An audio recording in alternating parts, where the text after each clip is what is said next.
Good evening and a very warm welcome to the Grassroots Weekender Show. Back to Sunday, glorious day. What more could you ask for Grassroots football? Isn't this what it's all about when you're getting up in the morning, you see the sun shine, blue sky, and you know the kids are going out to enjoy a game of football? Well, that's what it's all about, and that's what it all should be taken from each and every one of us. We should look at it and say, what a great day, you know, for the kids to go out and enjoy themselves, and us to watch them smiling. In a real world, that's what it all is. But today was okay. That was a real world. It was going well.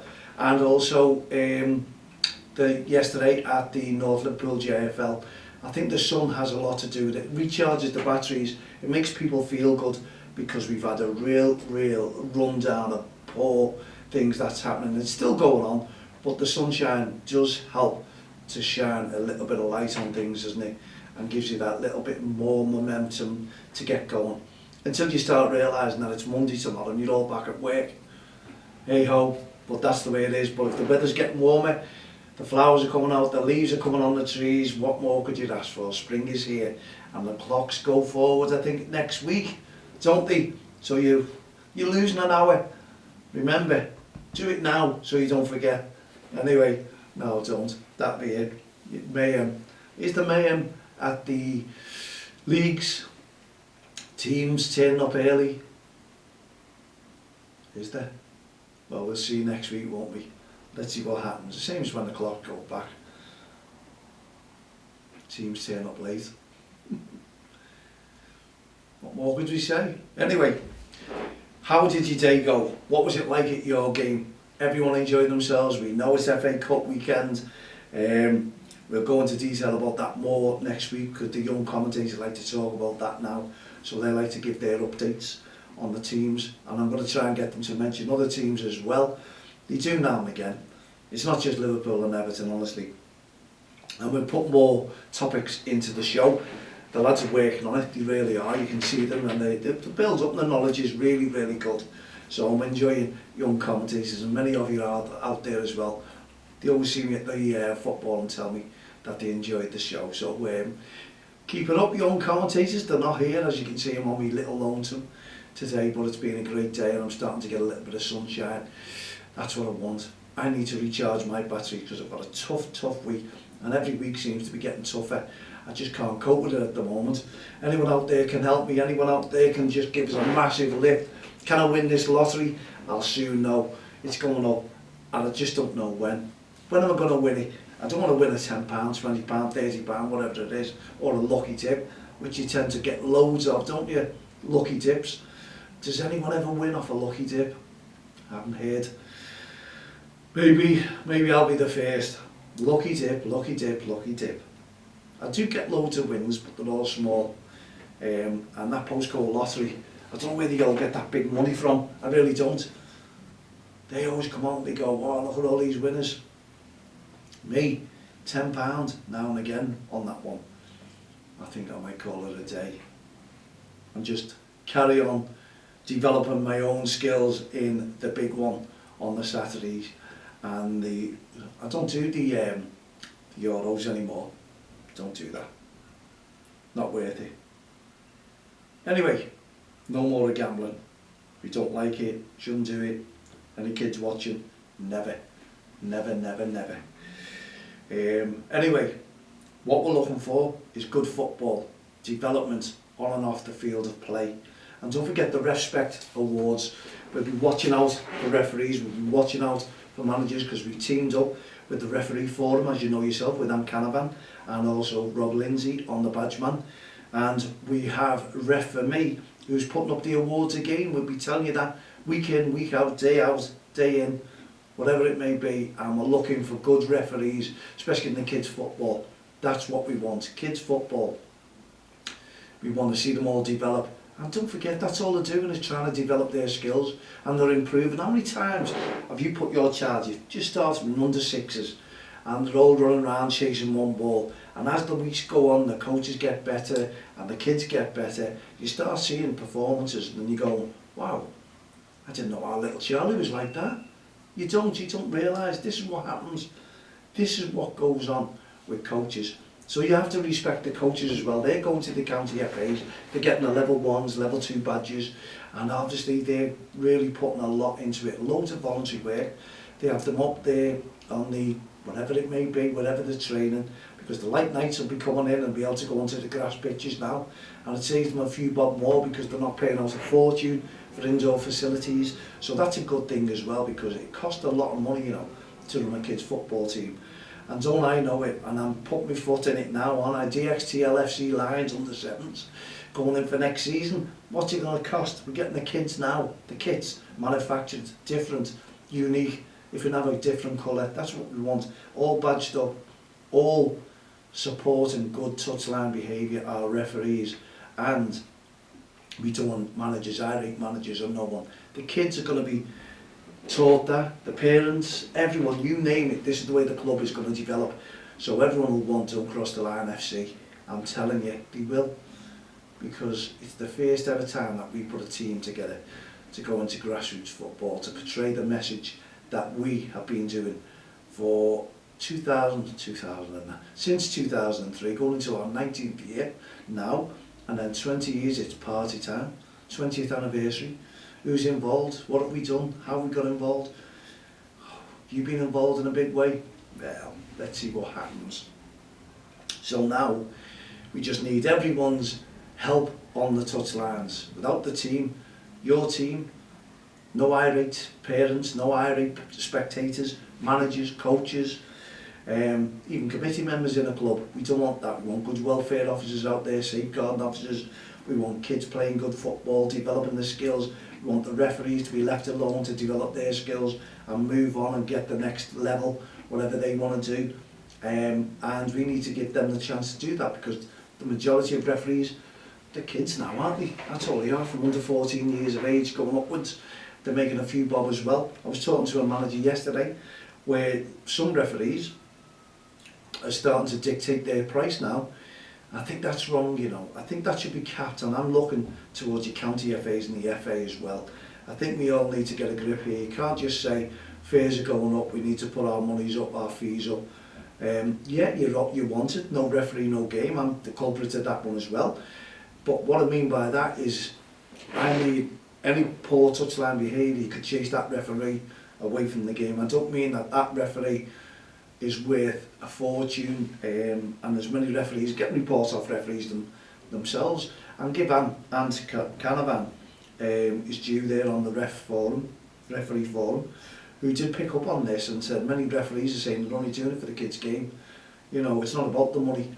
And yes, now we're starting to hear all these stories where referees are upping the fees for teams that are desperate.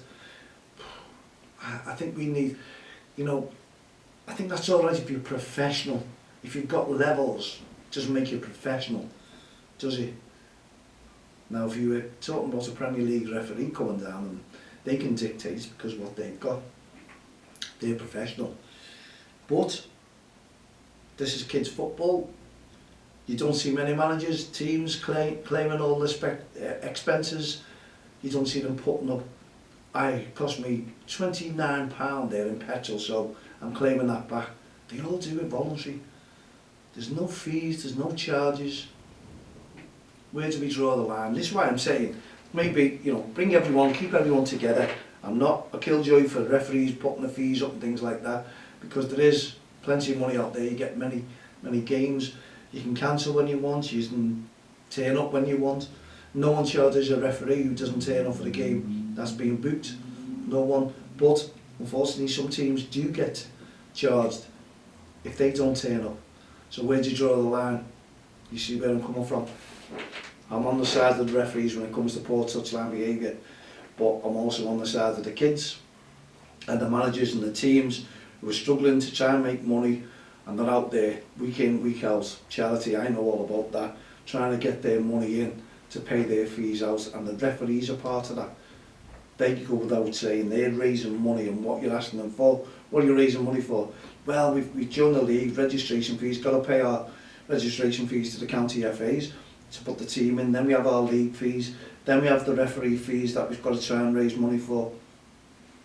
Work that one out, refs, that they're trying to raise money for. So, as Ant says, if you're not in it for the money, donated to the Heart of Gold. Us, Don't Cross the Line. Fantastic. Mallet.don'ttexttheline.com. I will certainly give you a massive, massive mention if your referees can donate all their fees to us, if you're not in it for the money. You know, I'm not being a killjoy towards the referees, I'm not. I'm just saying there's a minority now who are demanded a lot more pay for doing a game, kids games as well, school games. So it needs to be capped somewhere. I'm sure the majority of referees out there will agree with me, you know, because there's referees go out there and they're enjoying it. Everyone likes a rise. Dear me, you're not getting a rise at all in work. I'm not. I'm not getting a rise for years. I'm on a pittance. And I do care work. I do support work. And the work that you have to do in that one, work it out how many care workers and support workers there are, not from the NHS, from private companies, who will not up their fees, will not give you nothing. Simple as that. You just work it out and you just look at that. I can't dictate about getting my fees going to work. I can't say, you know, the price of diesel, petrol's gone up, I want more money to get to that game. I don't get a penny, and I've been driving to Wellington for 15 years. They've never ever offered me any money to go to my job. And as you can say, well, that's your choice. Work that one out. Work that one out. Maybe it is. But if you're a referee, whose choice is that? Anyway, we are looking towards the Respect Awareness Weekend. This is towards the referees. This is towards helping the referees, keep them in within the game. Boss referees out there as well, you know, there is some referees out there who are definitely not in for the money, and I can vouch for one or two of them, but they'd like to remain anonymous with me, and that was what they're going to be, because I know the referees who support me. I support a lot of referees, by the way, but some of those referees can't be bothered supporting you back, and that's the way it is. But the thing is, we're on the side of the referees when it comes to football. Why are we on the side of the referees when it comes to football, at grassroots football? Because that referee becomes the target of irate parents, spectators, not the majority, the minority. And they are the target when it comes to verbal abuse or aggressive behaviour. We need to stamp that out. But why are we on the side of the referees? Because, as I've just said, they are the target. So the spectators will really hurl that abuse at them, make them feel unwelcome, make them feel really bad within themselves because they made a decision, what they've been trained for. But while that spectator or the irate parent is shouting that, who are around that referee? It's the kids. So we're protecting the referees from the verbal abuse and aggressive behaviour to also protect the little ones. Your son, your daughter, on that field of play. They shouldn't hear that. They shouldn't watch mums and dads or spectators hurling abuse as a referee because they've blown a whistle and given a decision. They're impartial, and I'll agree with that one. The referees are impartial. They will go out there, they'll get their bob or two, and that's what they're in it for, unfortunately. But we're not all free. Not like our voluntary work Don't Cross the Line since 2003. It's my choice. Your choice to be a referee. Your choice to be a coach. It's all about choices. Wherever you are, wherever you're working. And it's my job as a support worker as well, isn't it? There you go. So we'd all love extra pay, but we don't get it. But you can't demand it. That's all I'm saying. You can't demand it. It won't come. So I think a governing body who you are registered with should actually cap it, and if they start saying yeah, you're entitled to claim for it, then I think there'll be ructions from managers as well and teams, because they have to understand without the teams, unfortunately, would we need any referees?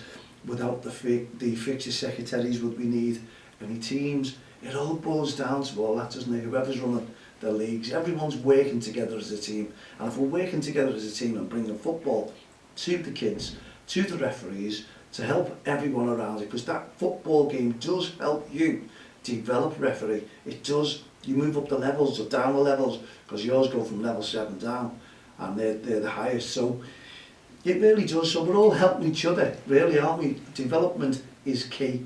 So let's all work together as a team, and let's try and make sure that everyone's smiling when it comes to grassroots football week in, week out, especially over the Saturdays and Sundays. And you can see this screaming now, talking about affiliations. Have they gone out for the summer leagues? What summer leagues are they? I was looking to do a summer league as well. But obviously you just need to sit back and wait, and just by the time teams are getting in touch with me left, right and centre. And it's a good thing. It's a good thing that people recognise the work that you do, because it's all about the kids, it's all about the referees. We do pay more. If we were doing a competition, we would be paying more to the referees to keep them within the game. But to beat up, no demands off yourselves, no demands.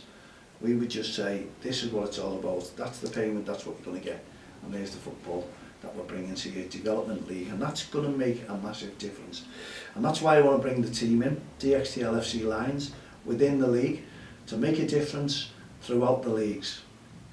Because we want to portray and pass on the message to everyone out there. It's about football, it's about the kids developing the skills.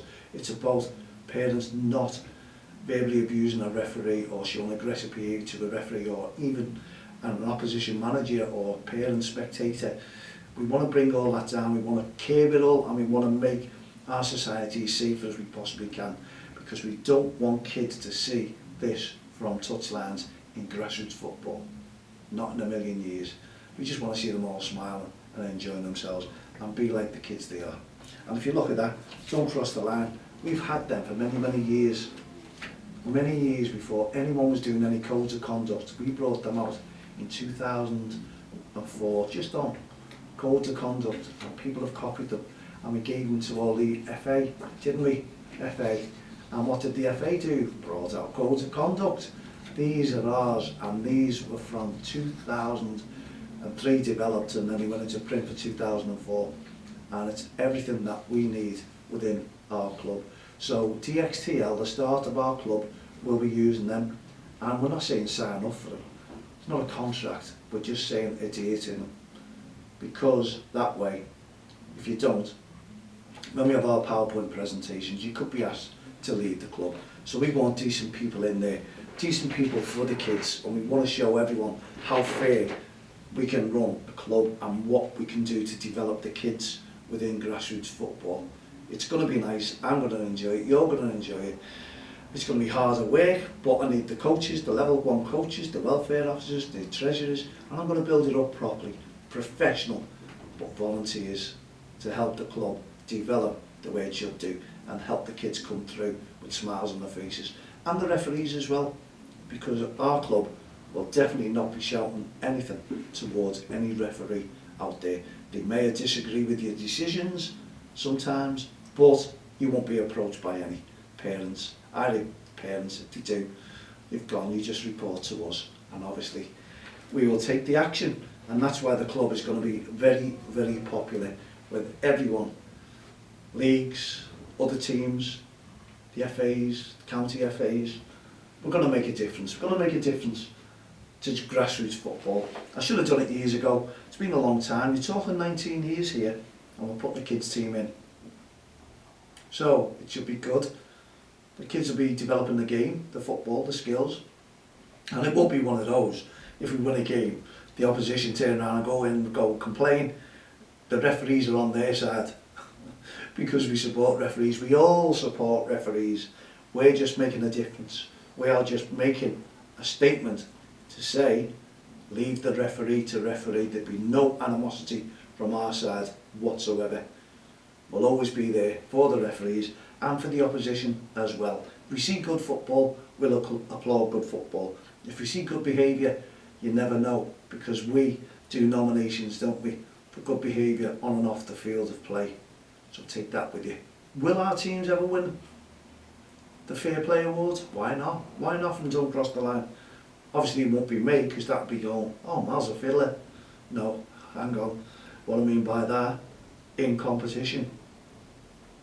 We want people, we want managers out there, we want parents out there to win awards.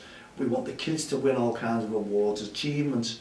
It's what it's about, reward good behaviour, and that's what we aim to do. We really do.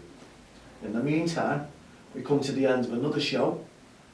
So I hope you've enjoyed it. We'll be back again on Friday with young commentators. They're eager now to show you what they can do. I'm eager to listen to what they're doing now. It's getting more and more interesting. They're starting to build themselves up, and they're starting to be really, really interesting with different topics, and especially their schoolwork as well. Isn't that good for other kids to listen to? And they're getting loads of girlfriends, aren't they, who are viewing them. So well done. They're starting to build up the show, build up the popularity, and we're going to be there to give them the support right the way through and make a difference to the communities when they come out with us with Don't Cross the Line, interviewing mums and dads. That should be interesting. In the meantime, we'll see you on Friday evening. Put your feet up, relax, have a nice glass of whiskey. What? Whiskey? If you don't drink whiskey, have water or orange juice. In the meantime, we'll see you on Friday evening. For myself, Malday, and all the team here at the Grassroots Show, Don't Cross the Line, and Respect programme. Have a good night. Good night, God bless.